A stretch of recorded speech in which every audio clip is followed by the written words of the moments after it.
Hello and welcome. This is the Introduction to Creative Writing course for spring 2025, and I will be your host and instructor. My name is Anna Karras, and I have recorded this little introduction to let you know what you need to do to be successful in this course. So let's dive in and get started. Like I said, my name is Anna Karras, and I am your instructor for this course. Let me give you a little bit of background about myself. As far as education goes, I have 2 bachelor's degrees because I couldn't decide what I wanted to do when I was in my 20s, and I think a lot of people are like that. My first bachelor's degree was in anthropology with an archaeology concentration, and then my second bachelor's degree is in art history. And did I go to graduate school in either one of those? No. I went to school, I got a master's of library and information science, and I have been a public librarian I did that for 20 years.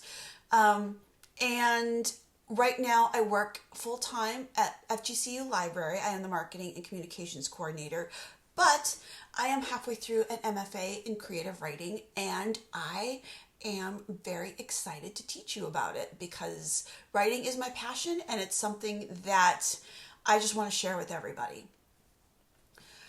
So, my love of creative writing is basically why I'm here. Let me tell you a little bit about my writing life. I've written 4 novels. None of them have been published yet, but I'm working on it. I am searching for a literary agent right now, and hopefully I will have good news to share later in the semester. So I have written 4 novels, like I said. I have also written dozens of short stories and poems, flash fiction pieces, etc.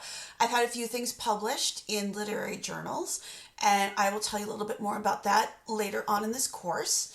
And then I am basically here because I want to help you become a better writer. I want you to be able to find the excitement when you put some words together and they sound really good and it conveys an idea that is exciting to you and other people resonate with it. That's the excitement of writing creatively.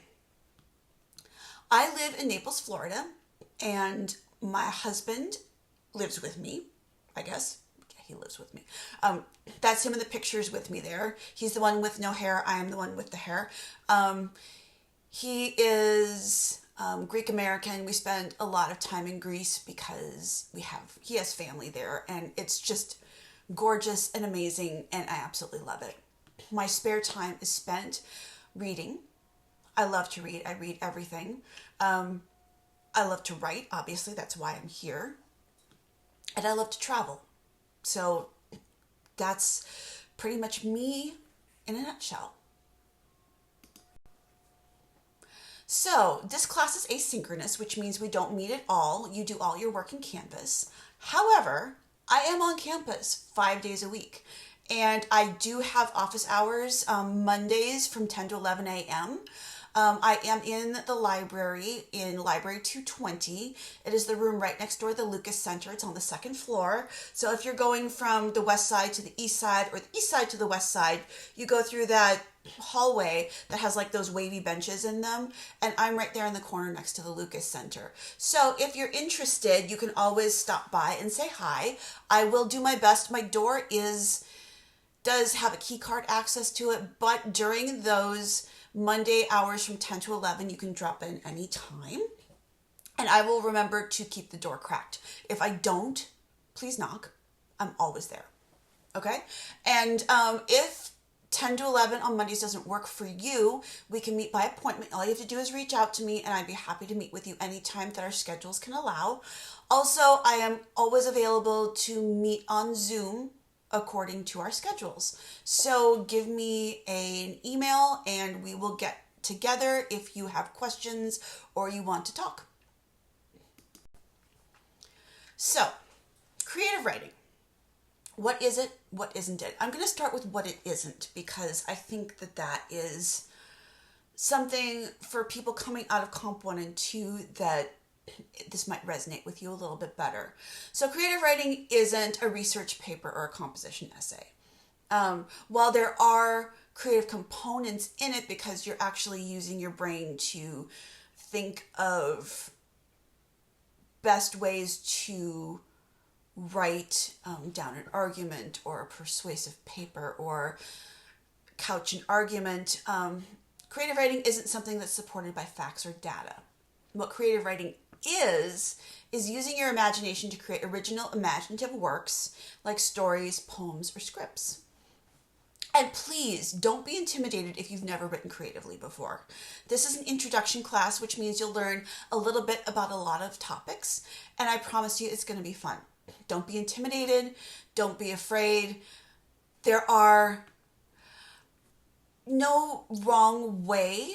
It's not an absolute. There's no wrong way to do it, and you use your creativity more often than you know, especially when it comes to problem solving. But writing is a muscle, and the more you practice, the better you get. Everyone was once a beginner.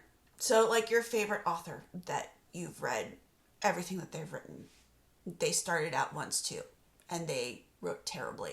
And I can guarantee you that the more you do writing creatively, the better you get at it. So, what we'll be doing, in a nutshell, I will introduce various forms of creative writing, such as poetry, prose, narratives, nonfiction, creative nonfiction, drama, and you get to read and analyze existing works, and you'll also compose your own literary works. Now, this is a CLUES designated course, which is a college-level writing skills class, and if you need to know more about that, you can look at the syllabus, and there will be more information there. So, why do I do this? Sensitive material disclaimer. Because I think it's important to remember that social norms change. Attitudes towards society were very different even 50 years ago than they are now. And if you read something that was set 100 years ago, even 50 years ago, it might seem not quite right, not quite, what's the word I'm trying to find? Acceptable? But you have to remember to place what we're reading in a greater historical context. We have progressed very much as a society, but there are things that might be uncomfortable for you or might be offensive to you.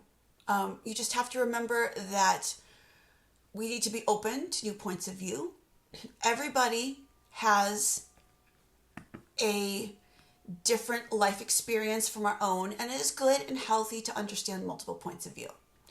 So, I just want you to remember that writing reflects the total human experience, and that we are going to be looking at some things, and I'm not saying that you're going to be offended by everything that we read, and that's not the case at all. I just want you to keep an open mind that if something strikes you as uncomfortable or offensive, sit with it a minute and see why you think that might be.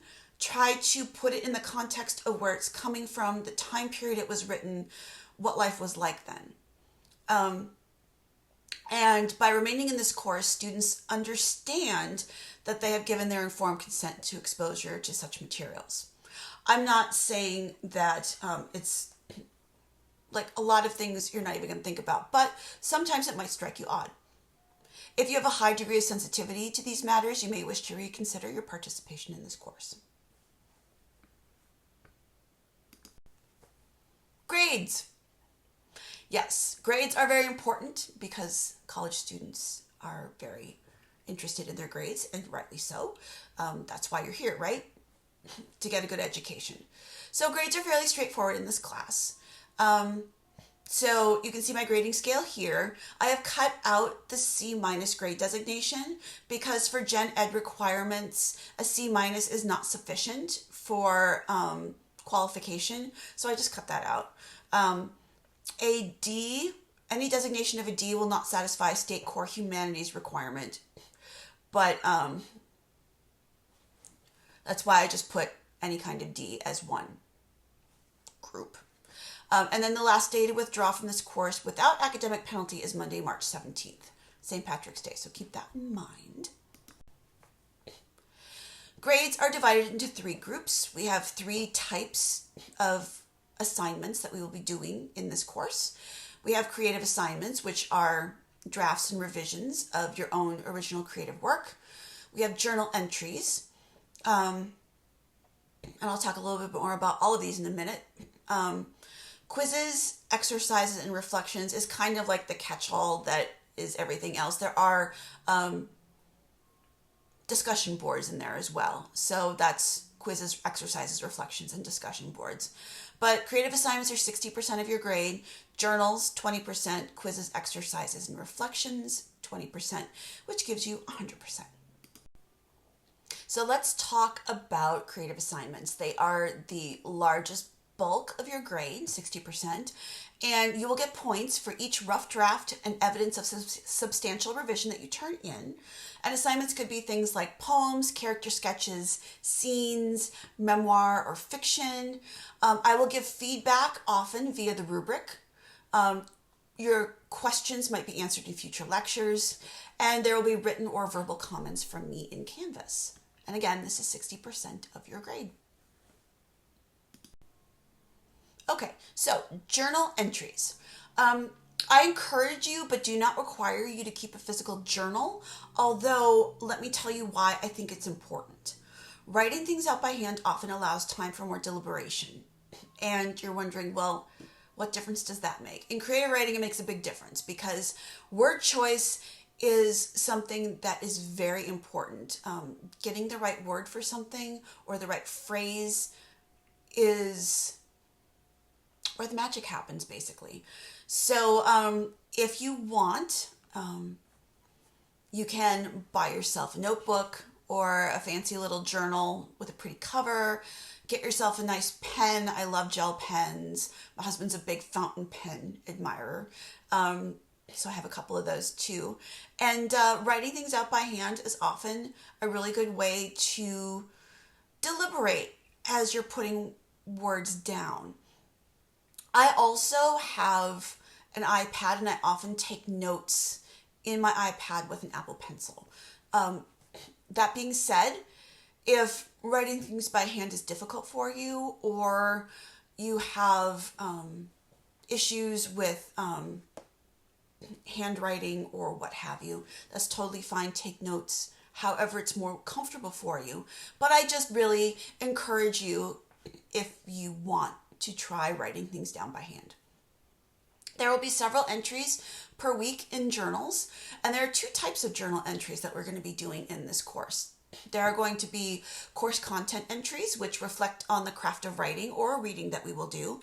And there are also creative entries, such as things I've mentioned before, like character sketches, poems, story outlines, or a scene.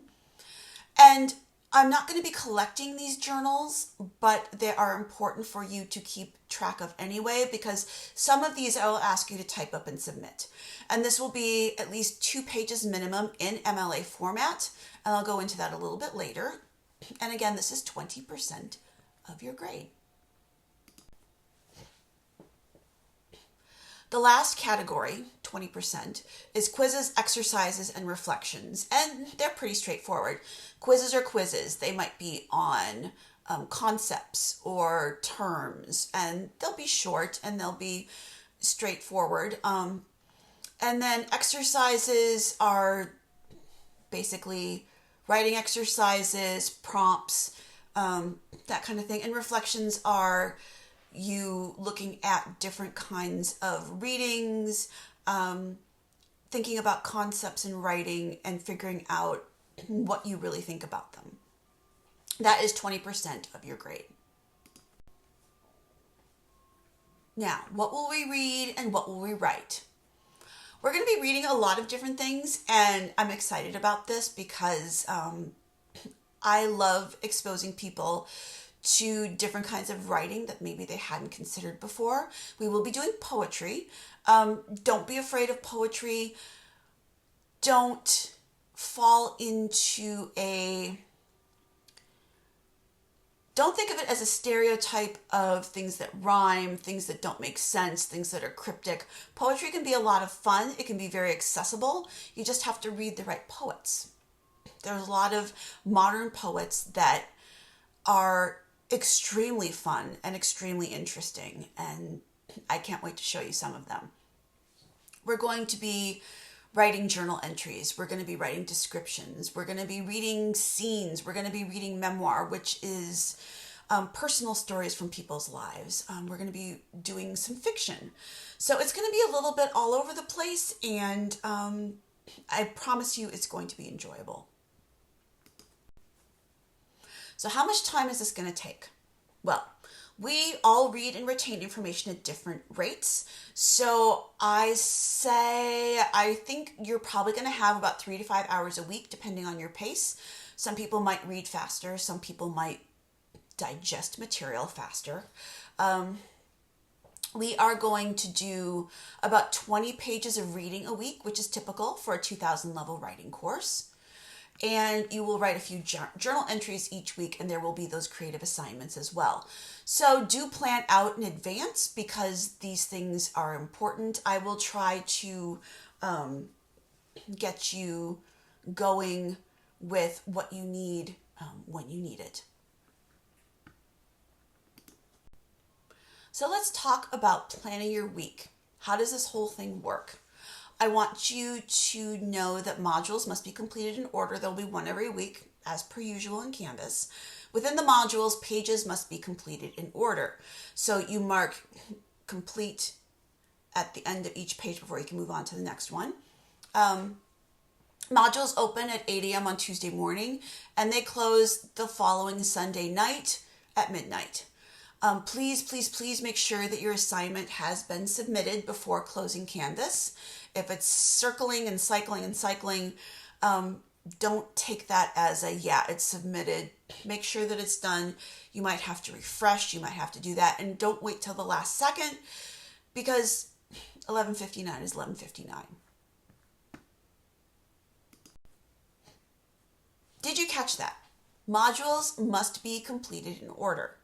Within the modules, pages must be completed in order. So you either view, mark as done, or submit the assignment before you can move on to the next page.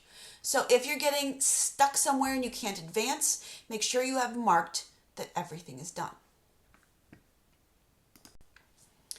So, late work policy. I expect you to meet all of your deadlines, but I understand also that life happens. And so twice during the semester, I will allow you to turn in an assignment up to 1 week late for full credit, but there are 2 things that you have to do. You have to submit the late work extension request. You can find this form in the Getting Started Resources module, the first thing that you're in right now. And please note that no extensions are allowed on discussion exercises. The other thing is you have to give me 24 hours notice. I am firm on that. And then after 1 week, I will not accept any assignment for a grade. That's just the way it is. Although some assignments must be completed, this is especially true when we revise our work. So for instance, if you have to turn in a poem and you're late, you're not going to get credit for it, but you still have to turn it in because you're going to have to do revisions on it. So it's really important that you turn it in anyway because it depends, your next assignment depends on having that assignment turned in. If there is a true emergency like a personal illness or a documented conflicting university function, we can work out a plan.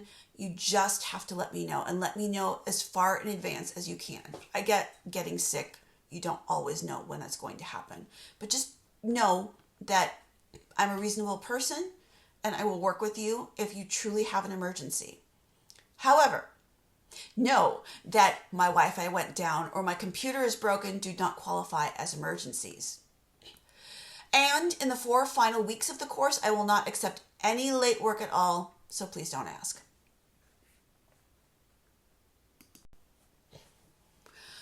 Okay, let's talk about plagiarism and academic dishonesty.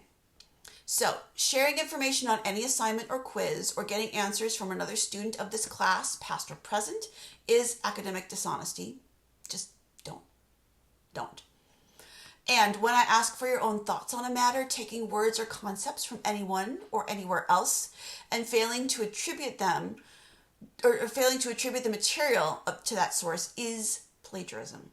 This includes any information from the internet, including podcasts, film reviews, song lyrics, blogs, or fan fiction, or generative AI. Also, please don't use old material from a previous class or something you wrote before now. I think it's great if you wrote poetry in high school. I really want you to try to do something new. I don't want you to recycle that. Because you're a new person now. You are not the same person you were when you were 17. And I want you to try something new. All material you turn in should be new and your own work.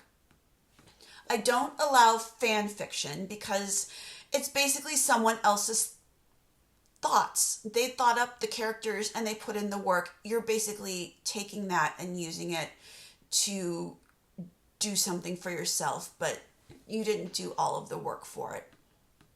And unless expressly it's directed to do so, use of generative AI like ChatGPT, Bard, Grammarly, Claude, Watson, or any others, not allowed. Text generators make your work sound boring. There's no spark in them. The language is very uniform and regular, making for dull reading. And if you didn't take the time to write something, if you didn't take the time to write something, why would I want to read it? So, what happens if I catch you plagiarizing or being academically dishonest? First, you get a 0 on the assignment. And I do contact the Office of Student Conduct. I will speak or write to you about my concern. Now, if the student doesn't have a prior violation, I might decide to adjudicate the matter between the student and myself. If the student has a prior violation, it's out of my hands. So be careful. You can fail the course even on one violation. Just do the work. It's not going to be hard. It's going to be fun, I promise. So, if you need help, what can I help you with? I can help you with questions about content and grades. I can fix broken links in Canvas. Just call me on my work phone, 239-745-4452, or email me in Canvas. It might take me up to 24 to 48 hours to respond, so don't leave things to the last minute.